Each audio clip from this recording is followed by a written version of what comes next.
अंदर जाना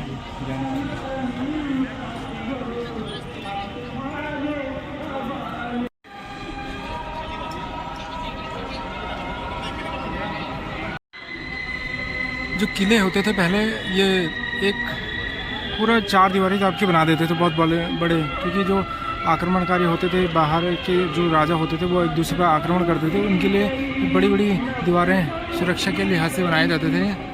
देखो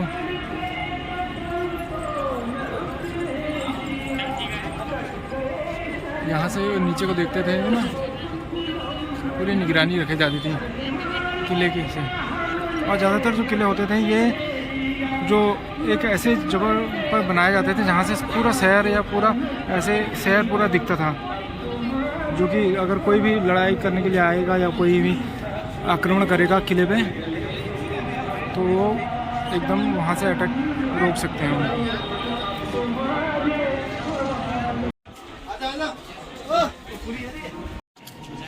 हो गया उसका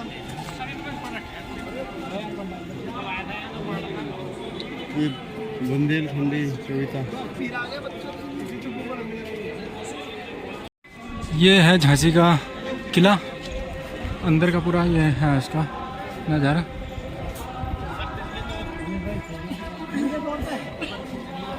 इस चारों तरफ से पूरा दीवार लगी रही है इसको।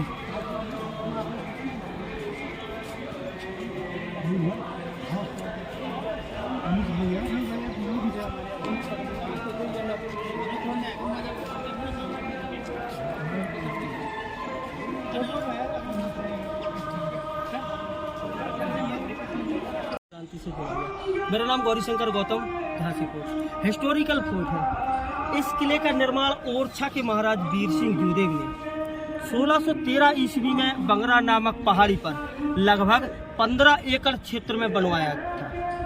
किंवदंतियों के अनुसार बताया जाता है कि जब ओरछा महाराज के यहाँ जयपुर के महाराज, महारानी और जहांगीर जब उनके यहाँ मेहमान के तौर पर आए, तो उन्होंने अपने महल के ऊपरी सतह से उनको उंगली द्वारा इशारा करते हुए एक बुंदेलखंडी लैंग्वेज में कहते हुए कहा था कि काय महाराज, तो ये वो किला दिखाई दे रहा हो। मान लो 18 किलोमीटर दूर से जब देखा गया, तो उन्होंने ये कहा कि जो किला हमने बनवाया है वो आपको दिख रहा है। तो महाराज सुने और हंसने लगे। हंस के कहा उन्होंने कि हाओ महाराज, मुझे जो किलो छाई सी दिखाई दे रहा हो। छाई मतलब छाया के जैसा।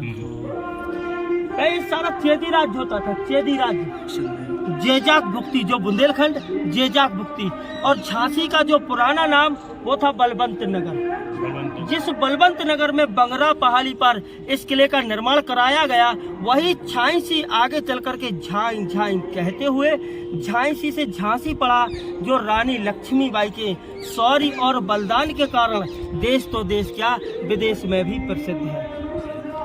यहाँ देखें, ये है कड़क बिजली तोप, भारत की सबसे बड़ी, दूसरे नंबर की। बताया जाता है कि इससे बड़ी राजस्थान में आमेर दुर्ग पड़ता है। ये ऐसे चलती जैसे आकाशीय बिजली तड़ाक तड़ाक होती, सिंह दहाड़ता है। संभवतः इसलिए इसका नाम कड़क बिजली तोप रखा गया। जिस तोप को मोहम्मद गुलाम गोश खां ऑपरेट करते थे, जो रानी लक्ष्मीबाई के दरबार में मुख्य तोपची थे, उम्र में बूढ़े लेकिन बहुत ही अनुभवी थे। बताया जाता है कि ये तोप पूर्वी दिशा की तरफ, जो सामने जो द्वार दिख रहा है ना, इसके ऊपरी छत पर रखी रहती थी। 1858 में जब युद्ध हुआ तो ब्रिटिश फौजें, सामने पहाड़ी दिख रही है जहां एक मंदिर है जो कैमासन माता का है, जिसके पीछे ब्रिटिश फौजें छुप करके उन्होंने इस झांसी किले को गोला बारूद चलाया था। वहां से मोहम्मद गुलाम गोश खां मंदिर को बचाते हुए तोपें दाएं और बाएं चलाते रहे कि मंदिर को नुकसान ना हो। महारानी लक्ष्मीबाई ने मोहम्मद गुलाम गोश खां को आदेश दिया कि बाबा, मंदिर की चिंता ना करें, मंदिर टूट रहा है तो टूटने दो, मंदिर तो दोबारा बन जाएगा, और अगर ये झांसी टूट गई तो दोबारा नहीं बनेगी। महिला तोपची मोतीबाई भी भवानी शंकर तोप को चलाती रही, जो मुख्य दरवाजे पर रखी रहती थी। ब्रिटिश फौजें पहाड़ी से नीचे उतर आई। एक रिश्तेदार था दूलाजी राव, बहुत ईर्ष्या घृणा करता था। वो ये सोचता था कि झांसी का राज्य हमें मिले। अंग्रेजों ने फूट डालो और शासन करो की नीति में के तहत घर में लड़वा दिया। उन्होंने दूलाजी राव को बहका कर अपने पक्ष में कर लिया। जो ओरछा फाटक पर तैनात था उसको लोभ लालच दिया गया झांसी राज्य का, उसने ओरछा फाटक खोल दिया। अंग्रेजों ने सारी जानकारी हासिल करने के बाद दूलाजी राव को तोप के सामने बांधकर उड़ा दिया। घर का भेदी लंका ढाए। अंग्रेजों ने दीवार तोड़ दिया जहां से ब्रिटिश लोग इस किले के अंदर प्रवेश कर गए। बाद में फिर ब्रिटिशों ने इस गेट को बनवाया था। नीचे उतर करके जब उन्होंने गोला बारूद चलाया तो इस बुर्ज में लगा था। बुर्ज टूट करके नष्ट हुई, तोप मलबे में दबी और मोहम्मद गुलाम गोश खां शहीद हो गए। साथ में ही लेडीज गनर मोतीबाई जो भवानी शंकर तोप चलाती थी, लेडीज सेना का नेतृत्व करती रानी की प्रिय सहेली जो वो भी वीर गति को प्राप्त हुई, और हॉर्स राइडर खुदा बख्श, तीनों रानी के बहुत ही करीबी वफादार साथी जिनके युद्ध के दौरान चिथड़े उड़ गए थे, पहचान में नहीं आए। रानी लक्ष्मीबाई के निर्देशानुसार उन तीनों को इकट्ठा करवाने के उपरांत एक ही जगह इस किले के अंदर दफनाया था, जिनका समाधि स्थल भी किले के अंदर बना हुआ है। चलिए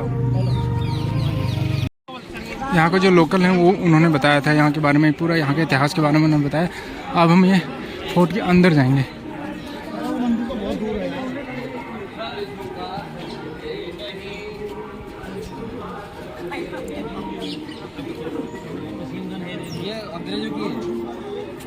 अंग्रेज लाके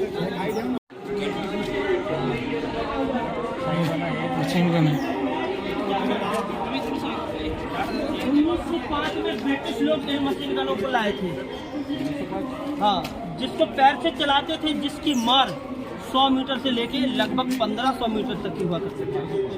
1905 में लॉर्ड कर्जन जो बताते हैं कि बंगाल विभाजन का कारण भी रहा है, उन्हीं के नेतृत्व इनको पैर से चलाया जाता था, जिसकी मार 100 मीटर से लेकर 1500 मीटर तक थी। हमें गली में लोहे की खिड़कियां मिलेंगी, उन्हीं खिड़कियों में ये मशीन गन लगा होता था। जैसा कि ये ईंट वाली खिड़की दिख रही ना, ऐसी खिड़कियां। और एक अंग्रेज सैनिक इस लोहे के बॉक्स के ऊपर चढ़कर पूर्वी दिशा को निगरानी रखता था, जो अंग्रेजों का गेस्ट हाउस हुआ करता था। युद्ध के दौरान जब गोला बारूद चलाया गया तो इस गेट में लगा था, जहाँ लकड़ी के चरवाड़ लगे होते थे जो टूट करके नष्ट हुए।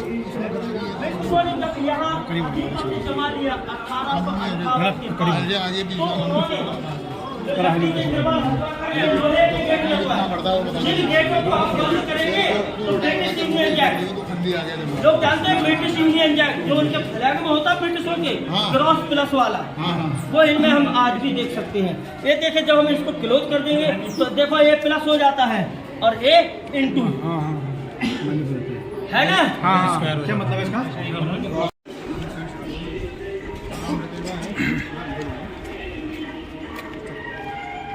यहाँ देखें हम ये दोनों तोपें हैं, जो छोटी छोटी तोपें हैं ना, ये सलामी तोप है, वेलकम, स्वागत के लिए।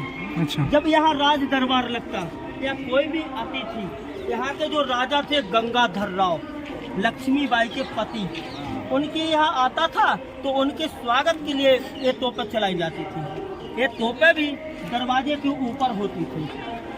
ब्रिटिशों ने जब यह आधिपत्य जमा लिया तो उन्होंने इनको वहाँ से उतरवा के बाहर लगवाया। एक गेस्ट हाउस बनवाया था जहाँ ब्रिटिश अधिकारी आकर रुका करते थे।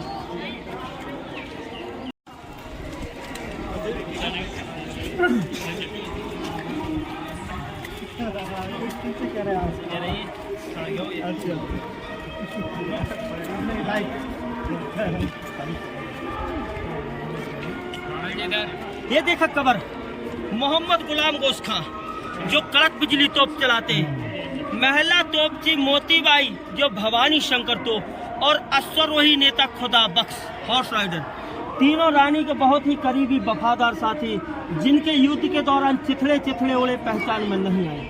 लक्ष्मीबाई के निर्देशानुसार उन तीनों को इकट्ठा करने के उपरांत एक ही जगह यहाँ दफनाया था। इनकी ये संयुक्त समाधियाँ हमें आज भी एकता का प्रतीक दर्शाती हैं। इस साइड में हम देखेंगे तो ये आर्मरी शस्त्रागार हुआ करता था। रानी लक्ष्मीबाई के समय के जो अस्त्र शस्त्र होते थे वो सब यहीं रखे जाते थे इन्हीं बैरगों में। जो नीचे अंडरग्राउंड भी है ये,